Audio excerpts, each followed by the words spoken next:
semua, baik di Indonesia maupun di seluruh penjuru dunia. Pertanyaan yang sering kali saya dapat dari teman-teman semua adalah, Mbak Ayu, bagaimana caranya agar kita bisa mendapatkan penghasilan tambahan? Banyak YouTuber yang membuat video seperti ini dan biasanya saran mereka adalah kita harus berinvestasi, baik membeli properti, berinvestasi emas, membeli Bitcoin, beli saham, investasi forex, dan semuanya itu saran yang bagus dan memang benar, tapi semuanya butuh modal. Kalau kita dapat duit banyak dari orang tua, bisa langsung diinvestasikan seperti itu. Tapi bagaimana dengan kita, orang yang biasa-biasa saja, nggak punya modal? Jadi di video kali ini saya akan memberikan 10 cara, baik yang saya alami sendiri maupun yang saya pelajari dari orang-orang di sekitar saya. Untuk teman-teman yang baru bergabung di channel ini, kenalin dulu, nama saya Ayu, saya berumur 40 tahun dan saya sudah tinggal di luar negeri selama hampir 17 tahun. 9 tahun saya habiskan di Singapura, sisanya saya habiskan di Budapest, Hungaria sampai sekarang. Di Indonesia dulu saya pernah bekerja sebagai broker forex, membantu klien untuk berinvestasi mata uang asing. Kemudian di Singapura saya pernah bekerja di salah satu stasiun televisi swasta yang ada di sana. Jadi saya tahu bagaimana rasanya bekerja di kantor, kemudian jadi ibu rumah tangga saja ketika anak saya masih kecil, dan sekarang saya bekerja di rumah. Semoga dari pengalaman saya ini ada yang bermanfaat untuk teman-teman. Langsung saja kita ke tips saya yang pertama, yaitu kita harus punya komputer. Salah satu investasi yang paling berharga dalam hidup kita untuk mendapatkan penghasilan adalah harus punya skill, keahlian, pengetahuan, pendidikan. Komputer saya gunakan sebagai sarana, sebagai alat untuk mempelajari skill baru.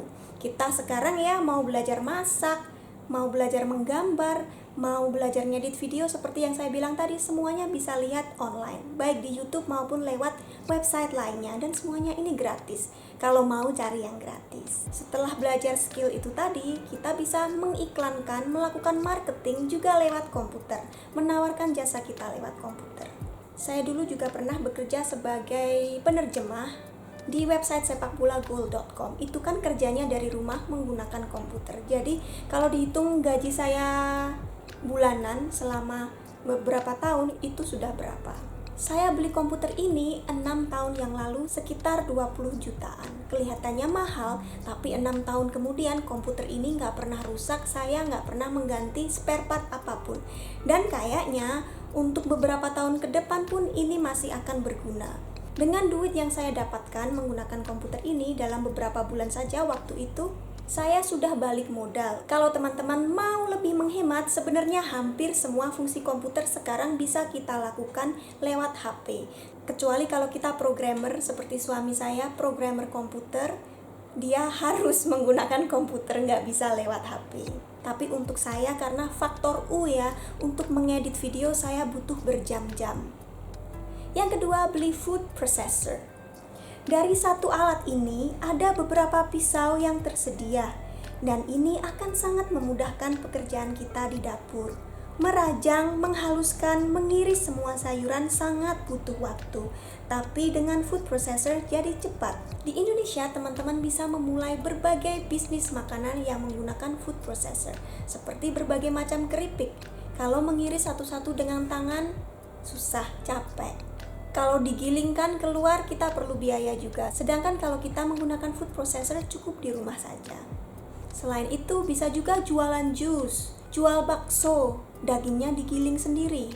Bahkan berjualan berbagai bumbu masakan, kalian tidak perlu lagi susah-susah mengulek. Biasanya kalau saya mudik ke Indonesia, saya minta ibu saya membuat berbagai macam bumbu jadi, karena kan masakan ibu memang yang paling enak. Dan itu ibu saya bikin banyak sekali bumbu soto, bumbu nasi goreng, bumbu kari ayam, bumbu opor. Semuanya ini digiling menggunakan food processor, kemudian digongso, kalau bahasa Jawanya ditumis, biar bumbu-bumbunya nggak gampang basi. Masukkan ke dalam freezer, ketika saya butuh tinggal dikeluarkan, ini tahan sampai berbulan-bulan. Yang ketiga, beli bibit tanaman.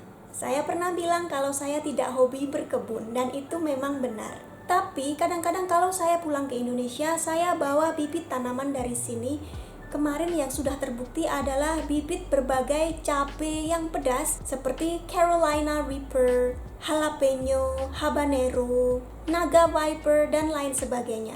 Di Indonesia selain masih jarang, kalaupun ada harganya juga mahal. Ini pernah saya bawa pulang ke rumah dan kakak saya yang telaten ditanam, ternyata tumbuh dan berbuah. Kalau dijual, pasti menguntungkan. Tentunya tidak hanya cabai, teman-teman bisa mencoba bibit yang lain. Misalnya bibit buah plum, saya belum pernah mencoba ya, tapi kalian bisa bereksperimen kalau kalian memang hobi berkebun. Bibitnya bisa dibeli dari berbagai toko online. Maaf, saya nggak tahu banyak tentang hal ini, tapi seperti Tokopedia, AliExpress, mereka menjual berbagai macam bibit yang bisa kita beli.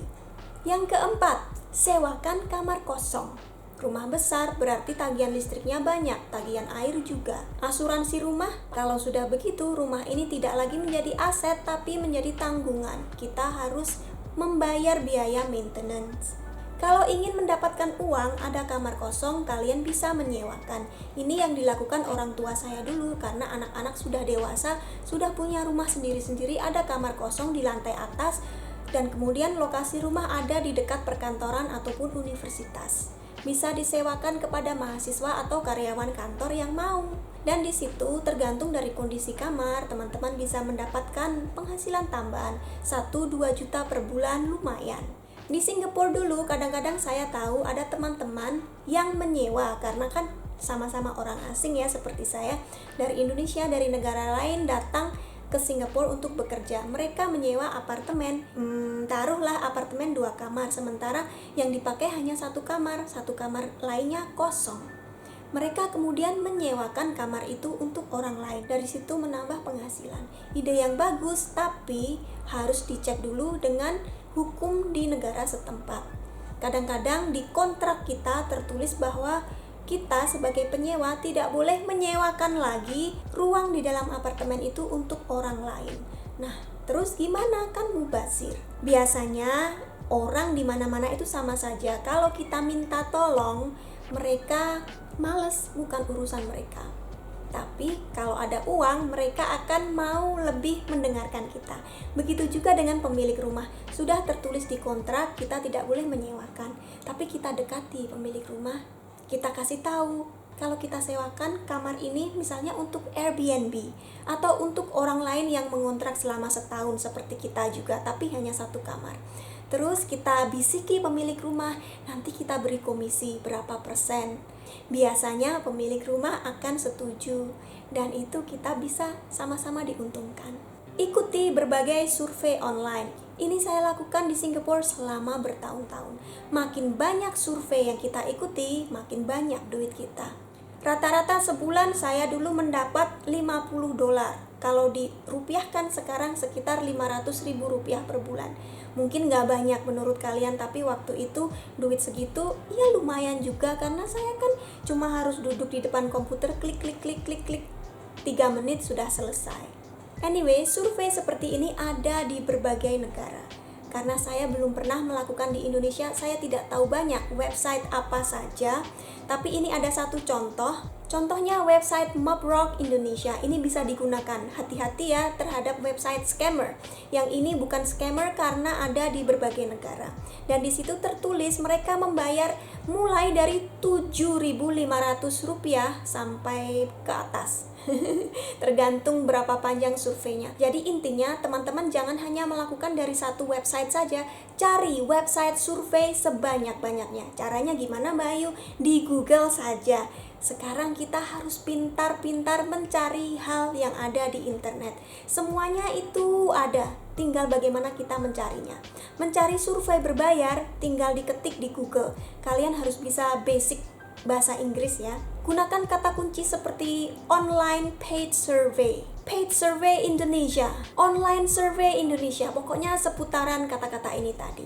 Registrasi di situ coba. Yang keenam, jasa babysitting. Anak-anak sekolah kalau sedang liburan seperti sekarang, liburan musim panas, biasanya anak perempuan kalau sudah SMA, mereka akan melakukan hal ini sebagai pekerjaan paruh waktu. Anak saya Matt sekolah di sekolah internasional dan di situ pasti banyak orang kaya. Tapi tapi sekolah ada mendata nama-nama murid SMA yang mau menawarkan jasa babysitting kepada anak SD dan SMP, dan mereka digaji per jam. Saya nggak tahu berapa karena saya nggak pernah pakai. Kalau di Indonesia mungkin biayanya juga berbeda. Intinya, saya kira ini bisa menjadi solusi untuk teman-teman di rumah, terutama kalian yang mencari penghasilan tambahan. Kalau saya di rumah sih beruntung karena suami selalu bekerja di rumah. Kalau saya harus keluar, dia ada. Kalau dia harus keluar, saya ada. Jadi anak saya nggak masalah gitu ya. Tapi kadang-kadang ada kejadian, misalnya ayah ibu bekerja, anak sakit, harus dijemput dari sekolah, sementara ayah ibunya nggak bisa karena sedang sibuk rapat. Kita bisa menyewa jasa babysitter seperti ini, menjemput anak dari sekolah, kemudian dibawa pulang, diobati atau diapakan atau dibawa ke dokter, seperti itu. Atau ketika kita ada acara malam hari, anak-anak sendirian di rumah, kan butuh babysitter, setidaknya ada yang menjaga mereka sampai kita pulang. Kalian gak butuh modal untuk memulai usaha ini, hanya butuh modal kesabaran karena menghadapi anak orang kadang-kadang susah juga. Yang tidak kalah populernya di Hongaria dan saya rasa di berbagai negara di luar negeri adalah pet sitting.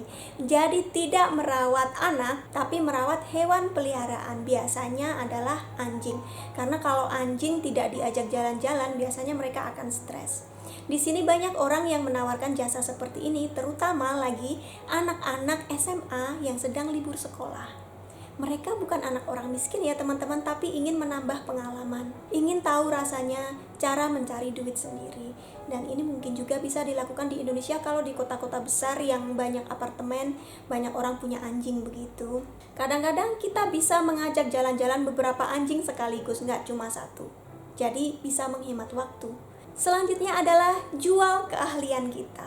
Kita sering mendengar kalau biaya pendidikan semakin mahal, biaya kursus semakin mahal, mau les ini, mau les itu, terlalu mahal. Artinya keahlian yang kita dapatkan dari sekolah, kursus, kuliah itu tadi, ya berharga juga. Bisa kita tukarkan dengan uang. Tergantung ijazah, kita bisa memberikan les sesuai dengan kemampuan kita. Les piano, les bahasa asing, les memasak. Saya di sini sering menerima tawaran, mau nggak ngajarin kursus memasak masakan Indonesia kayak gitu dulu sebelum pandemi. Apapun keahlian kita, sepertinya ada saja orang yang tertarik untuk belajar. Apalagi selain itu, renang, yoga, aerobik, mengaji, sampai les pelajaran sehari-hari. Les matematika, fisika, bahasa Inggris, seperti itu. Mungkin yang kalian tanyakan bagaimana cara mencari murid. Metode yang saya akan jelaskan ini bisa diterapkan pada semua bisnis, nggak cuma bisnis les-lesan, bisnis kursus saja. Memberikan brosur di sekolah-sekolah, ke pasar, memberikan brosur ke semua orang, door to door ke rumah orang-orang, ngedrop brosur di setiap kotak pos, itu bisa saja, tapi memakan banyak waktu, tenaga, dan juga biaya. Kalian membuat brosurnya sudah mahal, kalian harus jalan ke setiap rumah atau ke tempat-tempat ramai, kalian juga harus modal waktu lama kan, satu. Saya pernah mengalami sendiri di Singapura, ngedrop setiap brosur dan saya punya ribuan brosur. Kalau kalian sabar memang bisa. Tapi sekarang ini apalagi sedang ada pandemi, gunakanlah media sosial sebaik-baiknya. Jadilah orang yang komunikatif meskipun itu hanya di dunia maya. Ikuti berbagai grup di Facebook, di WhatsApp sebanyak-banyaknya yang kita bisa dan aktiflah di sana. Ini mutlak ya untuk jualan jasa, servis dan produk. Jangan hanya menawarkan jualan kita, tapi kita harus tampil sebagai orang yang aktif, orang yang baik hati, memberikan solusi. Pertama, kita harus membuat orang lain mengenal kita. Yang kedua, kita harus memberikan kesan positif. Dan kalau bisa, kita harus membuat mereka membutuhkan kita. Ini caranya membangun networking ya teman-teman. Kalau mereka sudah membutuhkan kita, otomatis mereka nanti akan menghubungi.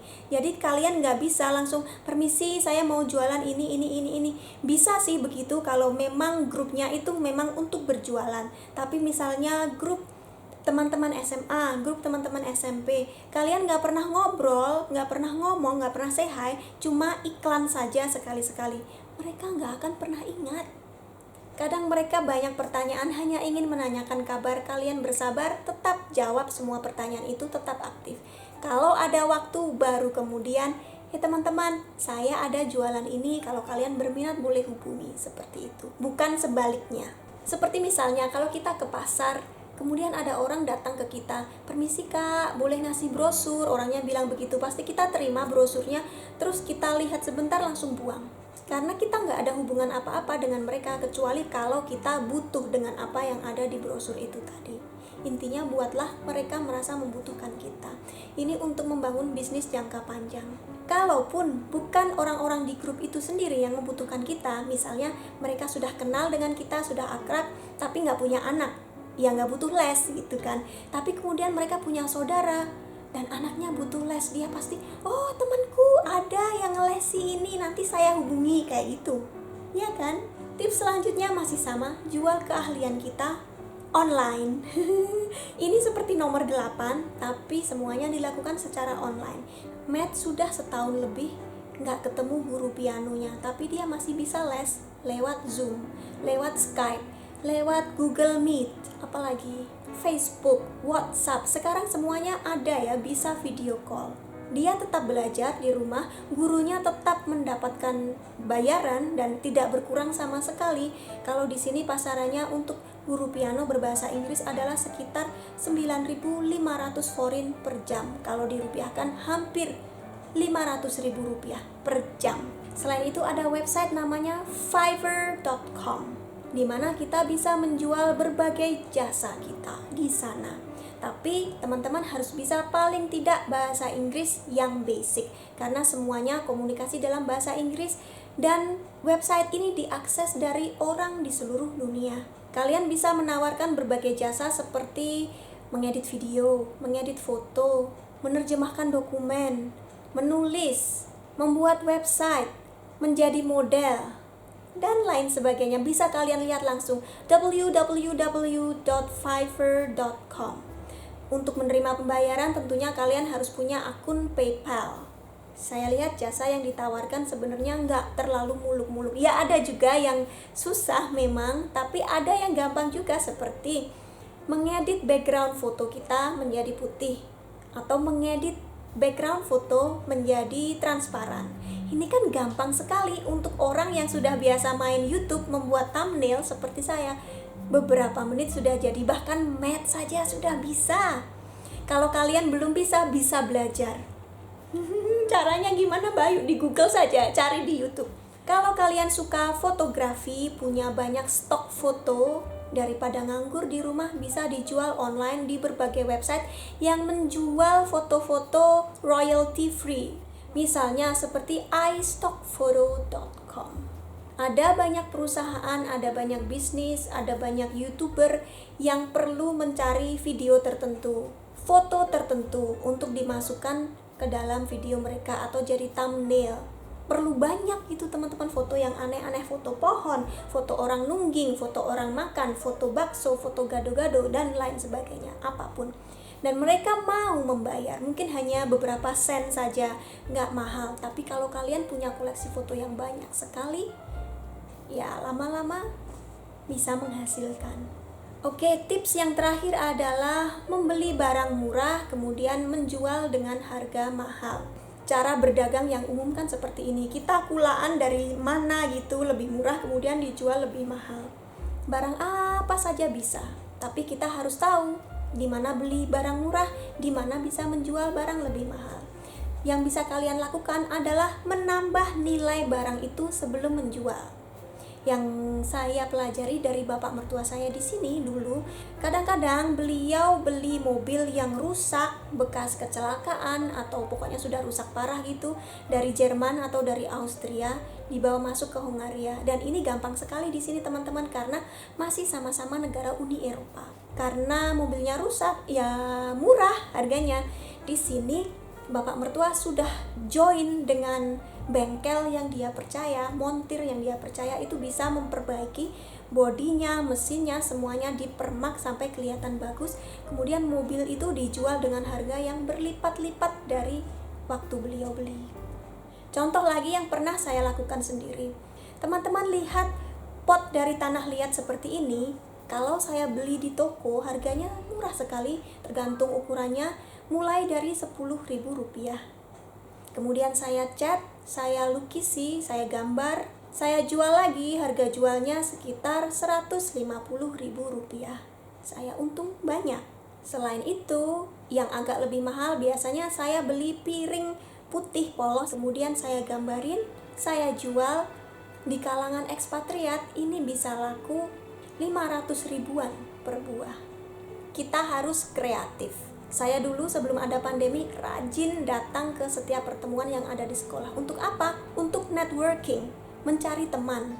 Dari situ banyak orang yang pesan kepada saya sampai saya kewalahan, tangan saya cuma 2 karena itu harus melukis satu-satu. Motif batik seperti ini ya, batik itu kan baris dan titik. Setiap titik saya buat sendiri, titik dan itu capek sekali. Akhirnya saya nggak mampu untuk meneruskan. Dan juga lagi, kalau saya mau membuat bisnis seperti itu yang beneran, saya harus membuat perusahaan di sini yang birokrasinya agak ribet, jadi saya berhenti. Jadi begitulah teman-teman, share pengalaman saya baik dari apa yang saya alami sendiri maupun saya belajar dari orang-orang di sekitar saya. Semoga bisnis teman-teman makin lancar. Untuk teman-teman juga yang kehilangan pekerjaan karena adanya pandemi, semoga Indonesia cepat kembali aman. Semoga perekonomian kita kembali lagi pulih seperti sedia kala dan kita semua tetap sehat. Sampai ketemu di video berikutnya.